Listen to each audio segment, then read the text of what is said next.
नमस्कार। प्रारब्ध के एक और वीडियो चर्चा में प्रारब्ध के सभी सम्मानित दर्शकों का स्वागत है।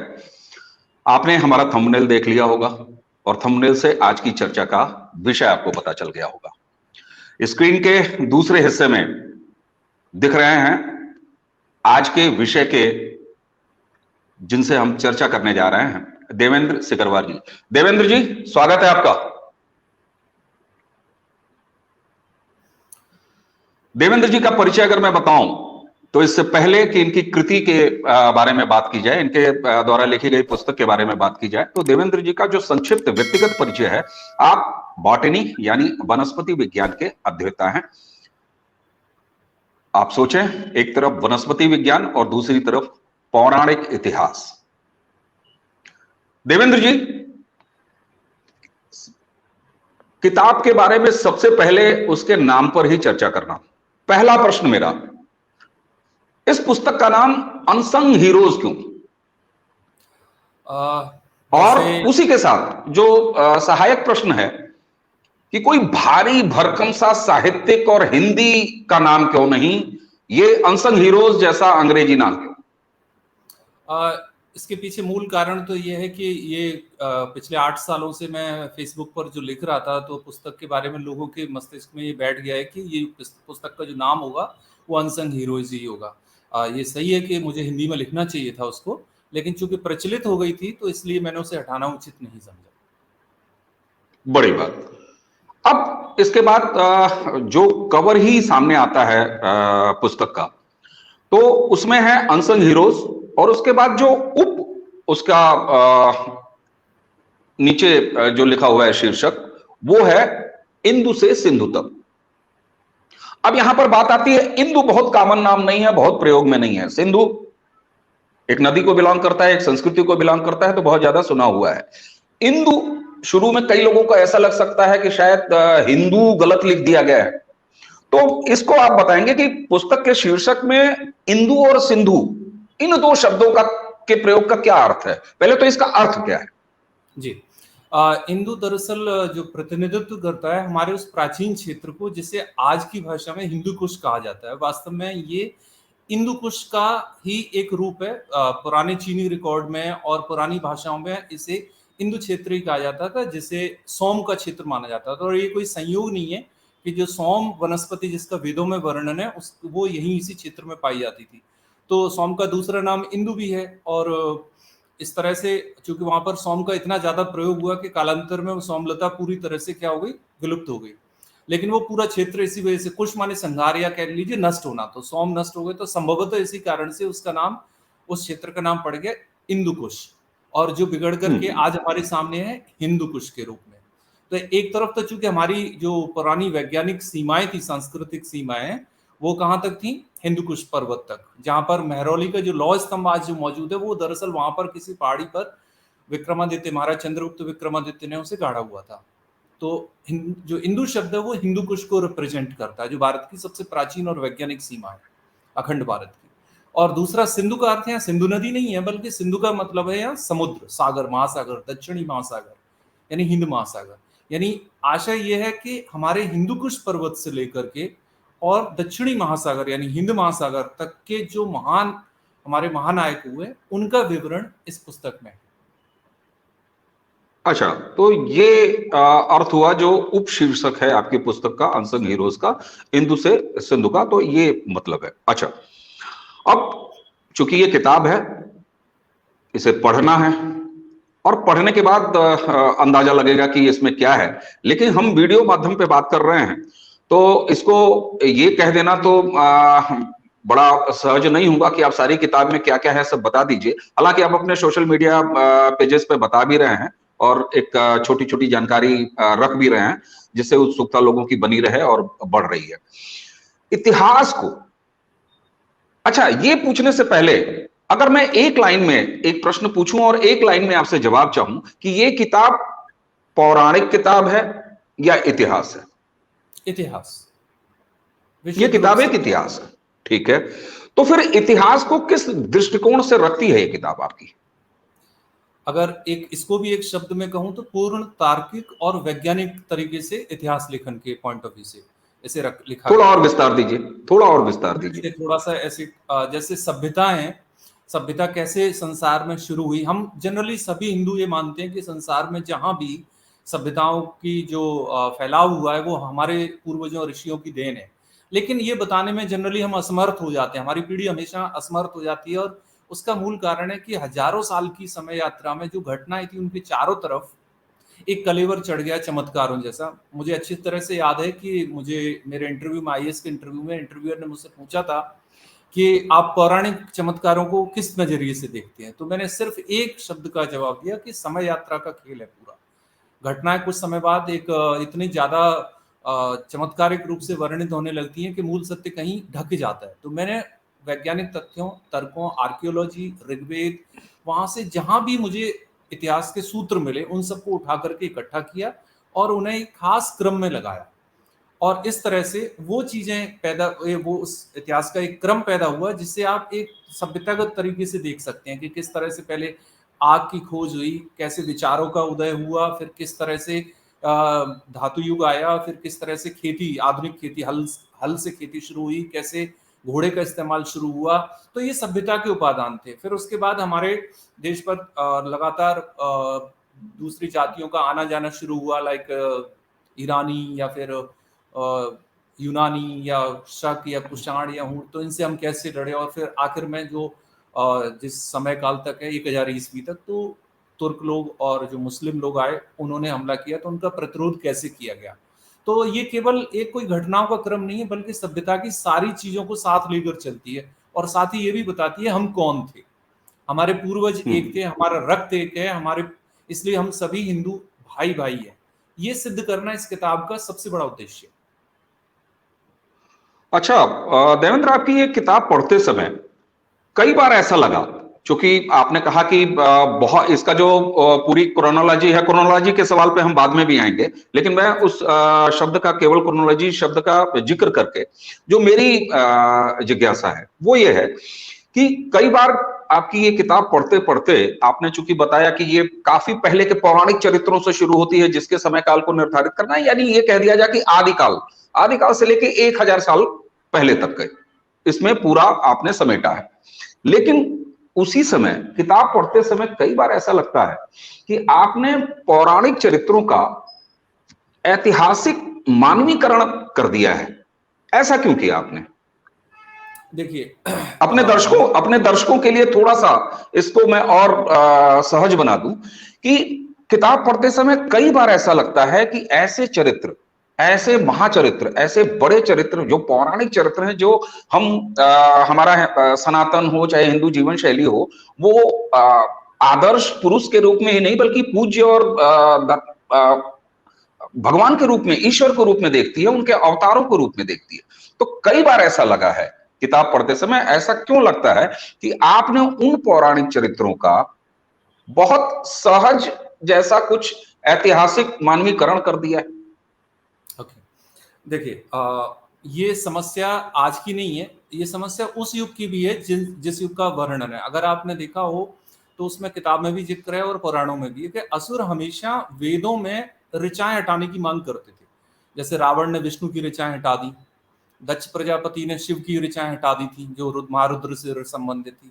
इसका कारण क्या था? इसका कारण वही हमेशा से रहा है जो आज भी है, जो समझ नहीं पाते हैं हमारे लोग, कि जब सभ्यता के प्रारंभ में धर्म का उदय हुआ तो हमारे जो पूर्वज ऋषि थे उन्होंने प्राकृतिक शक्तियों के रूप में देवताओं को देखा।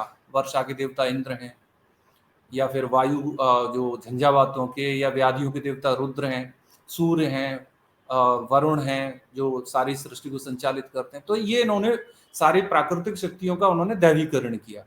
फिर एक प्रवृत्ति होती है हमेशा मानव की कि जब उसके समाज में कोई बहुत ज्यादा ऊंचा उठ जाता है तो उसे किसी न किसी दैवी शक्ति से जोड़ा जाता है। जैसे मैं एक एग्जांपल दे दूं, इससे हर्ट होने की जरूरत नहीं है। जैसे रजनीश है, उनके भक्तों ने उनको ओशो या भगवान कहा, या हमारे कई साधु संत हैं, उन्हें किसी को हनुमान जी का अवतार माना जाता है, किसी को राधा जी, किसी को किसी पर्टिकुलर देवता का अंश माना जाता है। तो यही उस युग में भी हुआ और उपाधियां दी गई कुछ महापुरुषों को जो विशेष शक्तिशाली और समाज के लिए उद्देश्यपूर्ण साबित हुए। अब आप कहेंगे कि मैं अपने मन से बोल रहा हूँ, नहीं बोल रहा बिल्कुल भी। आप भागवत पुराण में इंद्रों की सूची देख सकते हैं, आप भागवत पुराण में विष्णुओं की सूची देख सकते हैं, आप भागवत पुराण में 49 व्यासों की सूची देख सकते हैं, सप्तऋषियों की सूची देख सकते हैं। मतलब आप साफ साफ देख सकते हैं कि उन वैदिक देवताओं का मानवीकरण वहां ही हुआ था। और असुर इसी बात का विरोध कर रहे थे, इसी चीज का, कि आप उसका फायदा उठा रहे हो। क्योंकि आम जन दोनों में भेद कर नहीं पा रहा है कि वैदिक इंद्र कौन है और पौराणिक इंद्र कौन है, और आप उसका फायदा उठाते हैं। जैसे कई जगह तो साफ साफ दिखाई लिखा रहता है इंद्र हरे रंग के हैं, तो ये प्राकृतिक शक्ति है, क्योंकि वर्षा के बाद हरितिमा आती है, हरियाली आती है। लेकिन दूसरी तरफ इंद्र युद्ध कर रहे हैं, इंद्र को लड़ते हुए दिखाया जा रहा है, खून बह रहा है, तो इसका मतलब है वो पौराणिक इंद्र या मानवीकृत है। तो अब आम हिंदू हमेशा से इनमें बुरी तरह से गुथ के रह जाता है, और इसी का फायदा उठाया वामपंथियों ने, और हमारा इतिहास वो शुरू करते हैं सीधे 700 ईस्वी या कह लीजिए बुद्ध के जन्म से शुरू करते हैं मुख्यतः। तो इससे पहले की इतिहास पर या हम कौन थे, सभी इंक्लूडिंग मी, जब मैं भी बच्चा था तो कंफ्यूज रहता था कि आखिर मैं कहां से शुरू करूं अपना इतिहास। तो मेरे सामने यही रास्ता था कि अगर जैसे मुझे केवल अगर बिना किसी विवाद से बचे हुए अपनी पुस्तक लिखनी होती तो मैं भी पाणिनि से शुरू कर देता, लेकिन समस्या तो वहीं की वहीं रहनी थी। तो इसलिए मैंने थोड़ा रिस्क लिया और उसको एक तार्किक वैज्ञानिक रूप से तत्कालीन सभ्यताओं से जोड़ा कि असुरलोक कोई जमीन के अंदर नहीं था, देवलोक कोई आसमान में या अंतरिक्ष में नहीं था, वो सभी सी धरती पर थे। और उन वैदिक देवताओं को उपाधियां जिन्होंने हासिल की वो विशेष महापुरुष के रूप में वर्णित हुए और पुराणों में ही लिखा हुआ है। अब अपने कार्यों से रामकृष्ण भी तो जन्मे थे, लेकिन अपने कार्यों से हमारे मन में उनके लिए क्या ईश्वर से कम श्रद्धा है क्या उनके लिए? तो वही चीज बाकी के सब पर लागू होती है। बस अंतर इतना है कि हम उस दृष्टि से, क्योंकि मैंने पहली बार पेश किया है, तो लोग थोड़ा सा अचकचा गए, या कह लीजिए उन्हें सडनली एकदम गहरा सच सामने आता है ना, तो हम जैसे स्वीकार नहीं कर पाते। वह स्थिति बाकी का किसी भी उसमें महानायक को इस तरह से नहीं दिखाया गया है कि उनकी महत्ता को या उनके कार्यों को कहीं भी कम किया गया, बल्कि उन्हें और ज्यादा श्रेय दिया गया। हाँ, मैं यहाँ पर आपसे एक बात कहना चाहूंगा, आप उसे निवेदन भी समझे या मेरा दृष्टिकोण भी समझे। हम यहाँ पर किताब पर क्या आरोप हैं, क्या प्रत्यारोप हैं, उस पर बहुत ज्यादा कोई बात नहीं। हम मूलतः इस किताब में आपने लिखा क्या है, इस पर बात करने के लिए बैठे हैं। अच्छा, जब आप ये कहते हैं ना, अभी आपने एक बात कही कि ऐसा उस काल में भी हुआ। संदर्भ सूची भी आपके पुस्तक की बहुत लंबी चौड़ी है, सैकड़ों पुस्तकों का, पौराणिक हो चाहे आधुनिक हो, मध्यकालीन हो, आपने हर तरह के संदर्भों का जिक्र किया है और बाकायदा उसकी एक सूची दी है। और जिस तरह से आपने बताया, तो अच्छा, अब यहां पर एक बात आती है कि जब आपने पौराणिक चरित्रों का एक ऐतिहासिक मानवीकरण करने के इस सकारात्मक प्रयास किया, ताकि वो चरित्र केवल काल्पनिक नहीं थे। और जब मैं यहां आपने एक उदाहरण दिया ना कि रजनीश का, तो मैं ये कह दूं कि अगर कांग्रेस सरकार ने या पिछले केंद्रीय सरकार ने कोर्ट में जाके ये कह दिया था कि राम तो एक गल्प है, राम तो एक काल्पनिक कैरेक्टर है, राम ऐसा कहीं पैदा ही नहीं हुए, और जब मंदिर विवाद चल रहा था तो कांग्रेस की तरफ से वकीलों ने या दूसरा पक्षकार जो था उसने ये कह दिया कि साहब आप ये बताइए कि 10,000 कमरों में से किस कमरों में भगवान मर्यादा पुरुषोत्तम राम का जन्म हुआ। तो ये सारी चीजें तब भी थी, अब भी हैं, यानी कि ये समाज जीवंत है, और संभवतः सनातन की यही विशेषता है कि उसकी धाराएं तब भी थी, अंतरधाराएं तब भी थी, विरोध था तो उसका समर्थन भी था, और बड़े दूसरे तरीके से था, और बड़े मैच्योर तरीके से था। तो उसी गंभीरता से हम आज, अगर आपने अनसंग हीरोज हिंदू से सिंधु लिखी है और उसमें इतने व्यापक विषय, इतने व्यापक क्षेत्र को आपने कवर किया है, तो निश्चित इस पर बात होनी बनती है।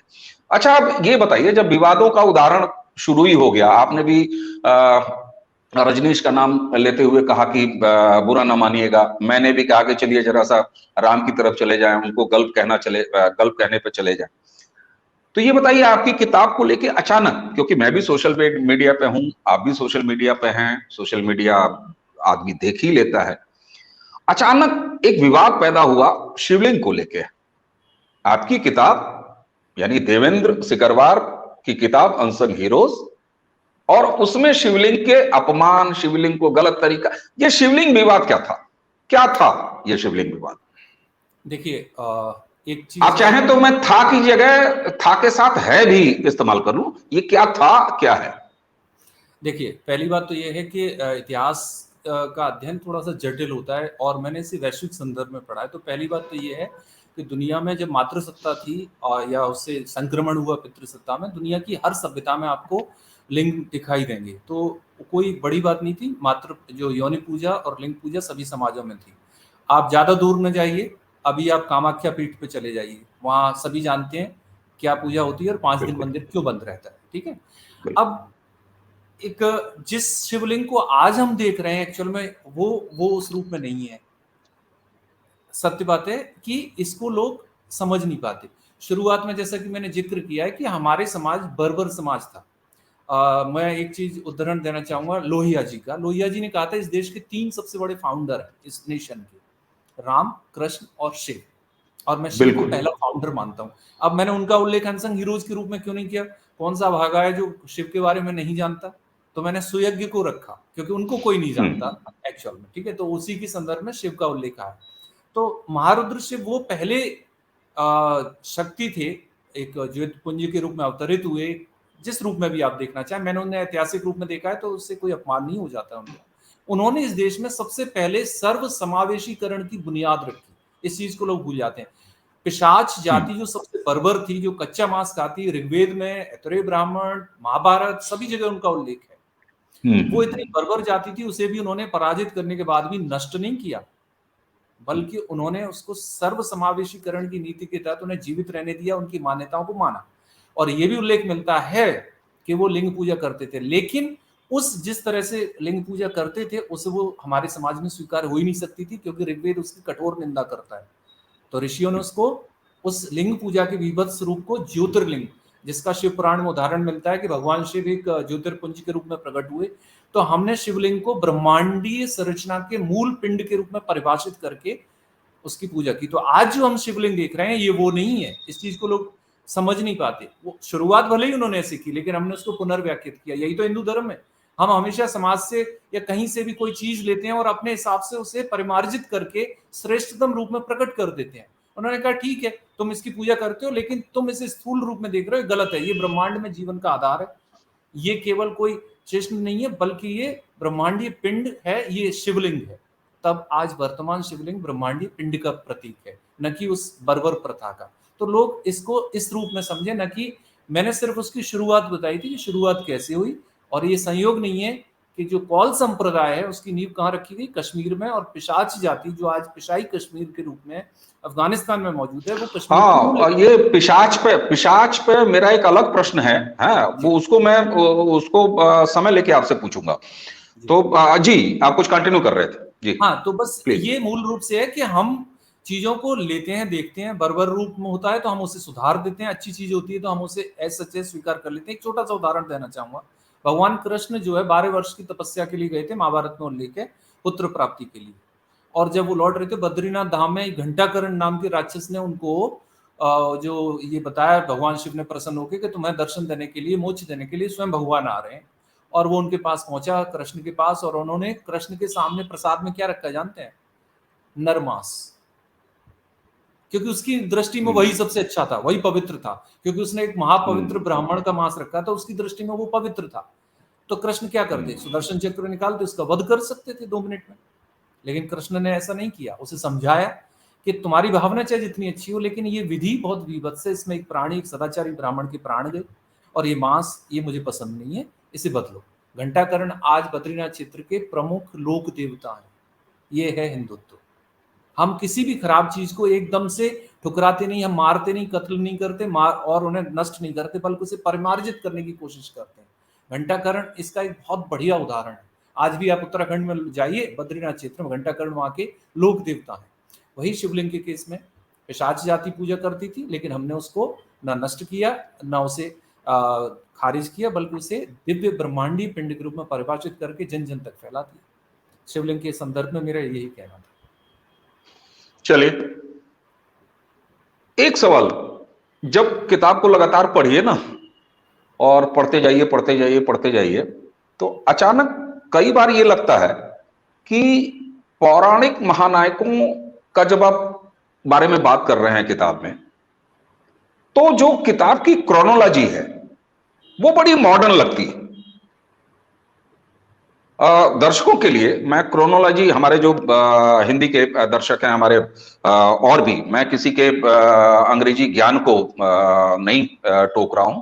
मेरा आशय सिर्फ इतना है कि अगर क्रोनोलॉजी शब्द को हम थोड़ा सा और ईज कर दें, है ना, तो क्रोनोलॉजी शब्द दरअसल दर्शकों के लिए यह है कि काल क्रम का विज्ञान, टाइम पीरियड किसी घटना विशेष, किसी संदर्भ का कैसे निर्धारित होता है, इसके विज्ञान को क्रोनोलॉजी कहते हैं। तो मैं अपने सवाल पर लौट रहा हूं देवेंद्र, कि पौराणिक महानायकों की क्रोनोलॉजी जब आप डिसाइड कर रही है ना, आपकी किताब जब फिक्स कर रही है, तय कर रही है, तो एकदम सा मॉडर्न लगता है। ओ, ऐसा क्यों? क्योंकि अच्छा, ये सवाल हालांकि आप ये भी कह सकते हैं कि साहब हमने तो शुरू में कहा कि ये पौराणिक किताब नहीं है, ये इतिहास है। लेकिन इतिहास है तब तो क्रोनोलॉजी का सवाल और मजबूत हो जाता है। ऐसा क्यों है आपकी किताब में? देखिए, पहली बात तो यह है कि जो समय का हमारी अवधारणा है वो अनंत की रही है, कि लगातार ऐसा होता रहा है और ऐसा होता रहेगा। तो हमारे कई सारी समय पद्धतियां हैं गणना की।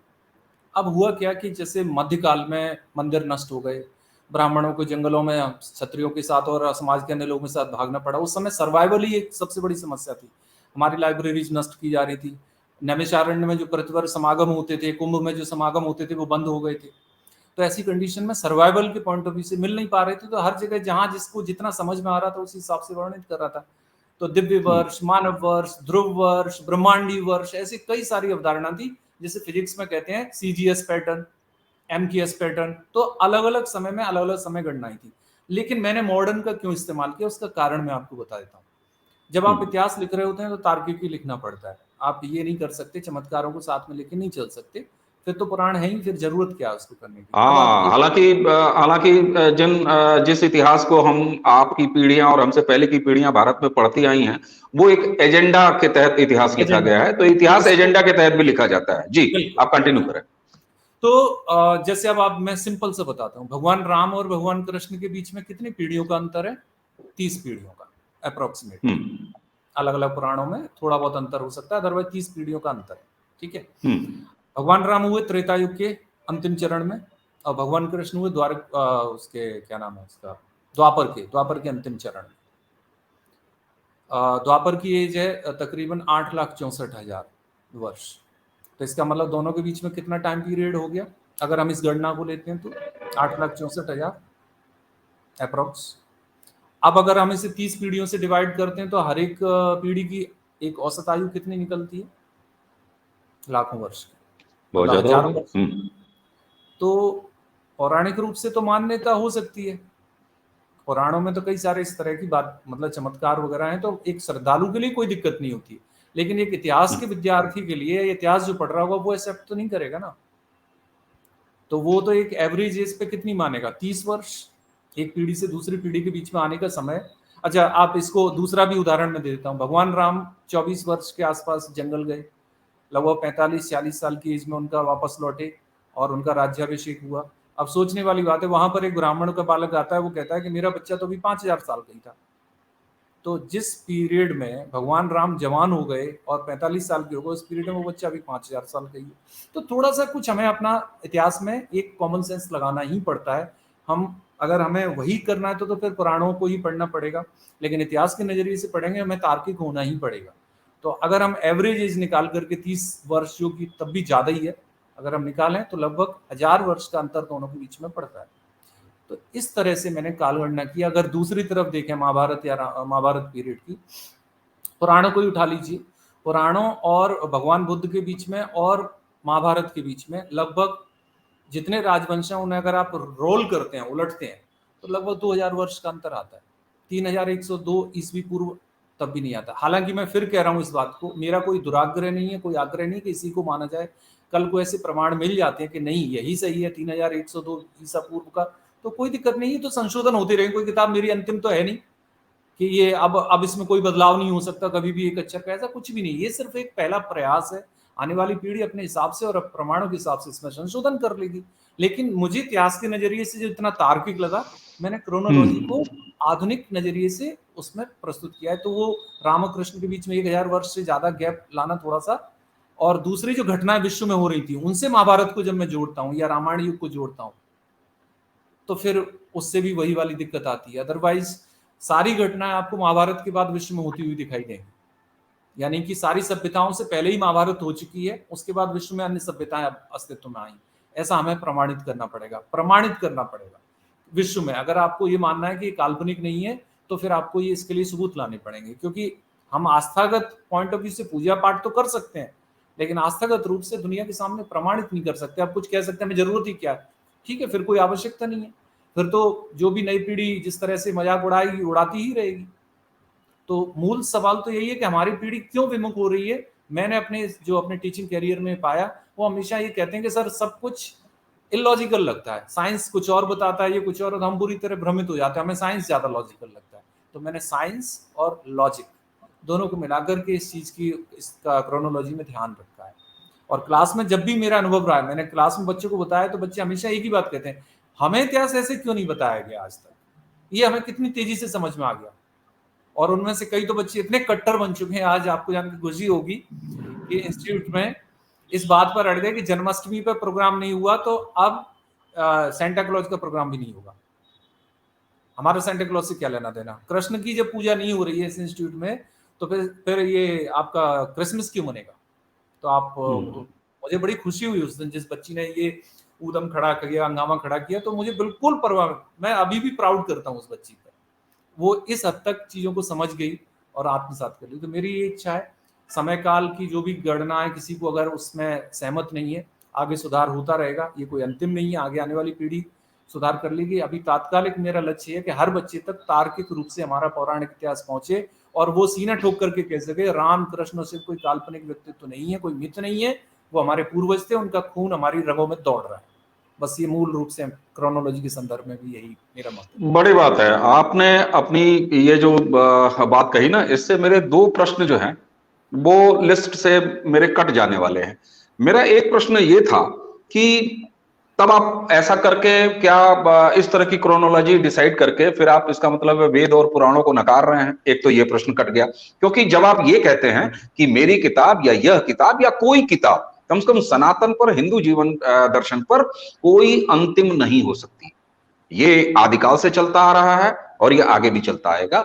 हमेशा इस बात का स्पेस मौजूद है, इस बात की लिबर्टी, इस बात की स्वतंत्रता मौजूद है हमारे सनातन में। और सनातन की यही विशेषता है कि हम आप जैसे दो अल्पज्ञानी बैठ के इस पर बात कर रहे हैं। आपने संदर्भ लेकर मेहनत करके अपनी रचनाशीलता के आधार पर एक ऐसी रचना की और मुझ जैसा अपढ़ व्यक्ति, अज्ञानी व्यक्ति बैठकर इस पर पूरी अथॉरिटी के साथ बात कर पा रहा है। ये सनातन की विशेषता है। तो मेरा एक सवाल तो कट गया, इसका मतलब है कि आप वेदों पुराणों को नकार नहीं रहे हैं, ठीक है। अब जरा ये बताइए, आप वेदों को जब नकार नहीं रहे हैं, पुराणों को नकार नहीं रहे हैं, आपने बहुत सारे संदर्भ वहां से लिए हैं, उसकी एक पूरी सूची है आपकी किताब के साथ। हालांकि जब आपने शुरू में ही कह दिया कि ये कोई पौराणिक किताब नहीं है, इतिहास है, और कोई क्लेम्ड इतिहास भी नहीं है, बस सामने रख दी गई है, या की रहे भावना जैसी वो उस तरह से लेके चले, तो क्या ये थोड़ा अच्छा नहीं होता, या ये कहूं कि किताब थोड़ी सी और अच्छी नहीं बन जाती अगर आपने जो मान्य आचार्य और जो अथॉरिटीज हैं धर्म के, दर्शन के, सनातन धर्म के मान्य आचार्य हैं, उनसे थोड़ी बहुत मदद आपने ली होती? ली क्यों नहीं आपने? मैं ये नहीं कह रहा हूं कि ली गई होती, आपने ली क्यों नहीं? थोड़ा कड़ा प्रश्न है। देखिए, एक तो चीज ये है कि आचार्यगण जो भी उसकी व्याख्या करते हैं वो ऐतिहासिक संदर्भों में नहीं होती, वो दार्शनिक संदर्भों में होती है, प्रतीकात्मक संदर्भों में होती है। जैसे अगर वो गणेश पूजा को अगर परिभाषित करेंगे तो वो अपने दार्शनिक संदर्भ में कि सूंड इसका प्रतीक है या ये इसका प्रतीक है, दैट्स फाइन, मैं भी मानता हूँ, प्रतीक पूजा के रूप में भी व्याख्यात किया जा सकता है। लेकिन समस्या तब आती है जब आपने देखा भी होगा पिछली एक बार जब मजाक उड़ाया गया इस तरह की चीजों का कि ये पॉसिबल कैसे है, या आप महिषासुर प्रसंग से आप अच्छी तरह वाकिफ ही हैं कि किस तरह से दुष्प्रचार किया जा रहा है, तो बिल्कुल अगर बिल्कुल। आप प्रतीक पूजा या दार्शनिक व्याख्याएं करेंगे तो उससे उनके सवालों के न तो हमारी नई पीढ़ी के सवालों का जवाब मिलेगा और ना हम उनका प्रबल प्रत्याख्यान कर पाएंगे कभी भी। वो ऐतिहासिक संदर्भों में अगर प्रश्न उठा रहे हैं तो हमें ऐतिहासिक संदर्भों में ही उन्हें मुंह तोड़ उत्तर देना होगा। आचार्यगण मूल रूप से चूंकि सभी आध्यात्मिक पुरुष हैं तो वो आध्यात्मिक व्याख्याएं ही करेंगे। तो जब मुझे अध्यात्म से संबंधित जब कोई जानकारी लेनी होगी तो निस्संदेह मैं उन्हीं के पास जाऊंगा, लेकिन मैं ये पूछने के लिए उनके पास नहीं जाऊंगा कि आचार्य ऋग्वेद में नमक का उल्लेख नहीं मिलता है तो मैं क्या मानूं। तो आचार्य कहेंगे कि इसका अध्यात्म से क्या लेना देना। ऑब्वियसली वो भी सही है अपनी जगह पर, क्योंकि वो आध्यात्मिक व्याख्या ही करेंगे। तो जबकि मेरी पुस्तक मूल रूप से ऐतिहासिक प्रकरणों पर आधारित है। तो संस्कृत में जैसा कि कहते भी हैं कि एक चीज के कई सारे अर्थ हो सकते हैं। अब लेकिन क्या वामपंथियों ने ऋग्वेद में से इतिहास का निर्माण नहीं किया? क्या हमारे दक्षिण पंथियों में ऋग्वेद में से घटनाओं का निर्माण नहीं किया? दाशराग युद्ध ऋग्वेद से ही तो वर्णित है 7वें मंडल में। बिल्कुल बिल्कुल लिया। तो हम वेद पुराण ऐतरेय ब्राह्मण में क्या प्रलय का वर्णन नहीं है? पहला वर्णन तो वहीं आता है प्रलय का, ऐतरेय ब्राह्मण में, शतपथ ब्राह्मण सॉरी। तो ऐसी कंडीशन में वो तो अनिवार्य है कि आर्ष ग्रंथ है, हमारे ऋषियों के द्वारा लिए गए ग्रंथ हैं जो मूल रूप से दार्शनिक ही है, नो डाउट, लेकिन उसमें इतिहास के ट्रेस भी मौजूद है जिनको मुझे छांटना था, वो मैंने छांटे हैं, केवल उतने ही। तो उनकी व्याख्या अगर मैं आचार्यों से पूछता तो वो दार्शनिक व्याख्या तो कर देंगे उसकी, लेकिन किसी इतिहास के बच्चे के लिए या स्टूडेंट के लिए उसकी वो इस व्याख्या से कभी भी संतुष्ट नहीं होगा। और मेरा टारगेट वही बच्चे हैं, उन्हें ये एक तरह से उन्हें मजबूत कर देना मानसिक रूप से कि तुम्हारा इतिहास भी उतना ही वास्तविक है जितना कि तुम्हारा आध्यात्मिक परंपरा। ये दैट्स वाई कि मैंने ऐसा नहीं कि मैं आचार्यों से मिला, कुछ एक मैं मान्यता प्राप्त तो नहीं जानता पर आध्यात्मिक पुरुषों से मिला, और उन सबकी व्याख्या मूल रूप से दर्शन और अध्यात्म के इर्द गिर्द केंद्रित थी, इतिहास के नहीं। That's why. तो ये जब आपसे ये बात हो रही है, जब मैंने पूछा कि आचार्यों से क्यों नहीं लिया, तो उस समय आप, हालांकि शुरू में भी आपने कहा और इस समय मुझे लगता है कि इसको थोड़ा सा और एलाबोरेट कर लेने की जरूरत है। टारगेट रीडर यानी जिसको, जिस वर्ग के लिए आपने किताब लिखी है, इस इतिहास को समेटा है, इतिहास की किताब को समेटा है, वो कौन सा वर्ग है? किसे सबसे पहले पढ़ना चाहेंगे? अगर मान लीजिए आपकी पास किताब की एक प्रति हो, मेरे पास किताब की एक प्रति है, और मैं अगर आपसे पूछूं कि देवेंद्र जी ये किताब मेरे पास दो लोग एक साथ आ गए हैं, एक ग्रेजुएशन का बच्चा है जो आगे कंपटीशन की तैयारी कर रहा है, और दूसरे यूनिवर्सिटी के रिटायर्ड प्रोफेसर हैं, बड़े गंभीर चरित्र हैं, मैं दोनों में से ये किताब किसको दे दूं और किसे कहूं कि जब अगली आएगी तब दूंगा? क्या जवाब होगा देवेंद्र का? अगर आप केवल इन दो की कहेंगे तो मैं कहूंगा डेफिनेटली जो ग्रेजुएट हो चुका बच्चा उसको दीजिए, लेकिन मेरा टारगेट उससे भी नीचे टीनेजर्स है। अगर मैं ये कहूं तो गलत नहीं होगा कि हिंदुस्तान में जो इस तरह का इस समय जो सांस्कृतिक प्रदूषण चल रहा है, हमारी बच्चियों के अगेंस्ट में एक एजेंडे के तहत जो अभियान चलाया जा रहा है, घृणित अभियान चलाया जा रहा है, उसके मूल में दरअसल उन बच्चियों के मस्तिष्क में अपनी ही परंपराओं और धर्म के प्रति एक हीन भावना है, और उसका मूल कारण है इतिहास से अनभिज्ञ होना। कृष्ण को एक रसिया माना जाता है, ठीक है, राम को पत्नी पीड़क कहा जा रहा है, शिव को भांग खाने वाला बताया जाता है। तो मैं उन्हें ऐतिहासिक संदर्भ में बता रहा हूं कि शिव इस देश में हर विधा के पहले जनक हैं, चाहे वो अस्त्र विद्या हो, चाहे एस्ट्रोनॉमी हो, चाहे लैंग्वेज जो फोनेटिक्स हो, कोई भी ऐसी विधा नहीं है जिसकी फाउंडेशन शिव ने नहीं रखी है। राम ने इस देश में उत्तर और दक्षिण को एक किया, कृष्ण ने पूर्व पश्चिम को एक किया, इसलिए रामानुज लोहिया कहते हैं there are 3 founder of this nation, Ram, Krishna and Shiv. तो जब राम, कृष्ण और शिव की प्रति आदर, श्रद्धा और प्रेम नई पीढ़ी टीनेजर्स के दिमाग में पैदा होगा, हमारे राष्ट्र की बुनियाद, हिंदुत्व की बुनियाद स्वतः मजबूत हो जाएगी। इसलिए अगर तीसरा भी शामिल कर लेते तो मैं टीनेजर को देता इसको, डेफिनेटली। तो आप टीनेजर्स को देते? अच्छा, जब आपने 2 बार जिक्र किया लोहिया के उन तीनों निबंध की, राम, कृष्ण और शिव, लगातार ये कहा जाता रहा, हम जैसे लोग भी ये कहते आए कि अगर समाजवाद को अच्छी तरह समझना है और अगर वामपंथियों को भारत संस्कृति को अगर समझना है, उसकी आत्मा को समझना है, तो लोहिया जी के उन 3 निबंधों को पढ़ना पर्याप्त होगा, राम, कृष्ण और शिव। बिल्कुल, क्योंकि आपने 2 बार जिक्र किया तो मैंने भी अपना थोड़ा सा उसमें बोला कि नहीं पढ़ा मैंने भी, हाँ, तो ये थोड़ी सी आप कह सकते हैं कि मैंने पीठ अपनी ठोकी है। अब एक सवाल जो आप ये जब पौराणिक महानायकों और उसके भी पहले वो जो मानवीकरण वाली बात और शिवलिंग विवाद के बीच में शिवलिंग पर विवाद वाला सवाल जब था, तब आपने पिशाच उनके बारे में 2-3 बार जिक्र किया। अब मैं पलट के आपसे, मैंने उस समय भी आपको बोला था कि इस पर हम जरा विस्तार से जानना चाहेंगे। अच्छा, ये पिशाच कौन थे? ये पिशाच एक्चुअल में एक जाति थी जो संस्कृत, इनका मूल नाम तो उनकी अपनी भाषा में क्या था वो नहीं पता, लेकिन कच्चा मांस खाने की वजह से अथर्ववेद में इनको पिशाच उपाधि दी गई। ये मतलब बहुत बर्बर होते थे। अगर आप देखें भारत में, यही दरअसल हिंदुत्व की खूबसूरती है। भारत में कितने प्रकार के विवाहों का वर्णन है अगर देखा हो तो। इनमें एक विवाह जैसे ब्राह्म विवाह है, प्राजापत्य विवाह है, आर्ष विवाह है, गंधर्व विवाह है, असुर विवाह है, राक्षस विवाह है और पिशाच विवाह भी है, जिसे निकृष्ट माना जाता है, जिसे मान्यता नहीं है, क्योंकि वो पिशाचों की उसी परंपरा से संबंधित है। तो ये बहुत बर्बर हुआ करते थे, खूबसूरत थे, गोरे चिट्टे सब तरह के थे, लेकिन बर्बरता बहुत ज्यादा थी।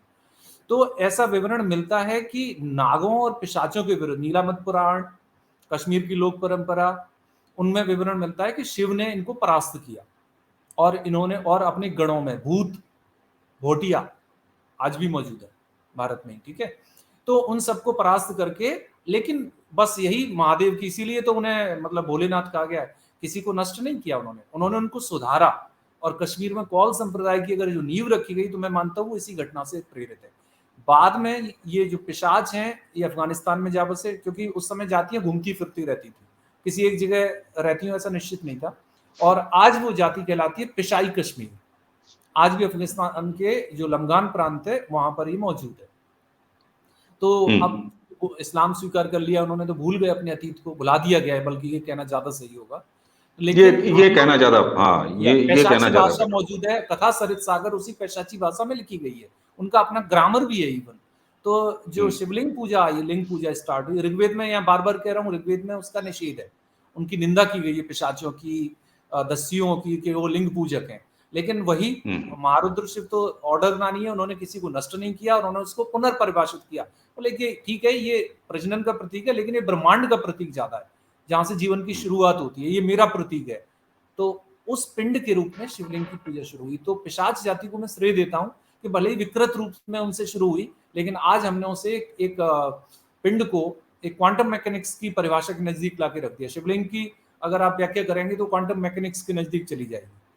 तो इसलिए मैं उसमें कहीं शिव का कोई अनादर या लिंग पूजा को लेकर मेरे मन में कोई हीन भावना नहीं है, क्योंकि आज जिस रूप में है वो सर्व स्वीकार्य है।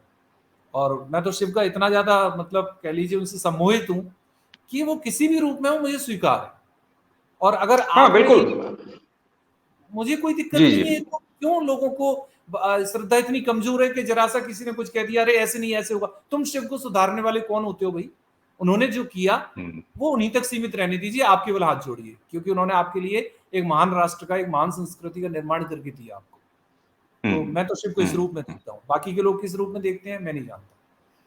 बिल्कुल। और जब हमने चर्चा प्रारंभ की थी, शुरू किया था, तब भी हमने ये कहा था कि ये किसी विवाद और किसी वाद विवाद का उत्तर देने जैसी कोई चर्चा नहीं है।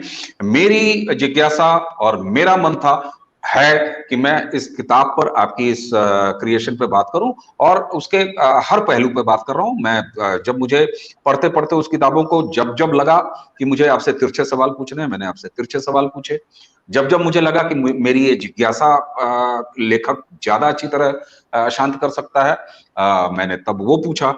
अब चूंकि हमारी चर्चा लगभग अब 40 मिनट की होने जा रही है और इस माध्यम की स्वीकारता को भी आप जानते हैं, तो जिस टारगेट रीडर्स को ध्यान में रख के आपने किताब रखी है, तो हम भी इस ओटीटी प्लेटफॉर्म पे चाहेंगे कि उन्हीं टारगेट लिसनर्स को और व्यूअर्स को ध्यान में रख के हम इसकी समय सीमा को रखें।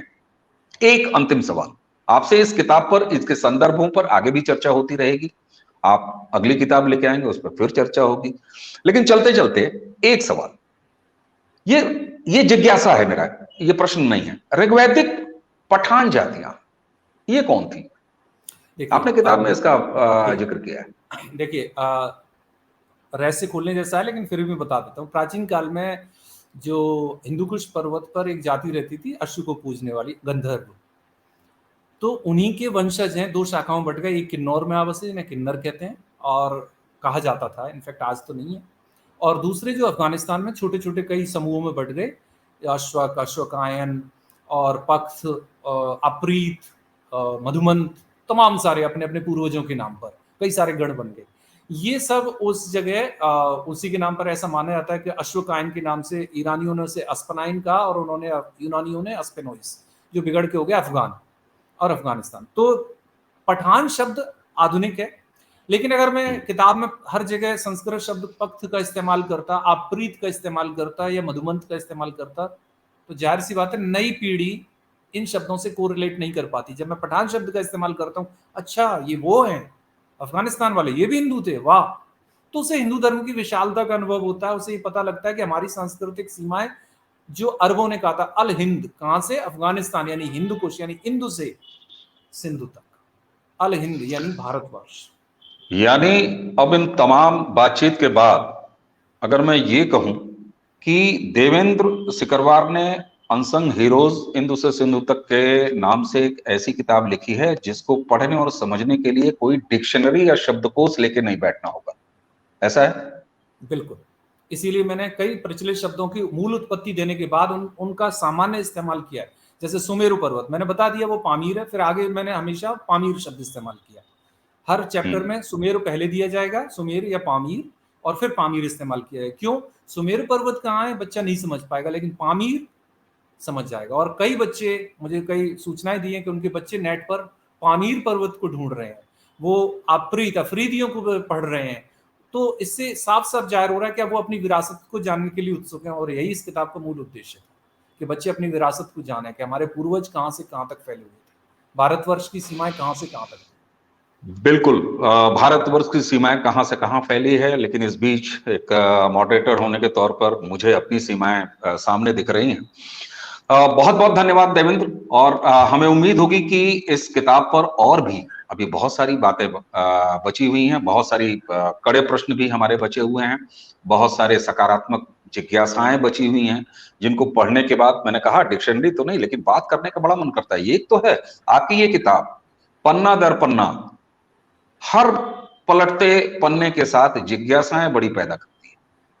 भला हो, टारगेट आपका रीडर्स वह वर्ग है जिसके पास गूगल बाबा जैसी सुविधा है, बहुत सारे कंटेंट हैं, कैसे हैं क्या नहीं है, लेकिन यही सब तो परिमार्जन है और यही सनातन की विशेषता है। आपको एक बार फिर धन्यवाद देते हुए, अब लगभग 40 मिनट का समय हम लोगों ने बिता लिया है चर्चा करते हुए। तो दर्शकों, हमें उम्मीद है कि आज की चर्चा अनसंग हीरोज के लेखक देवेंद्र सिकरवार के साथ आपको पसंद आई होगी।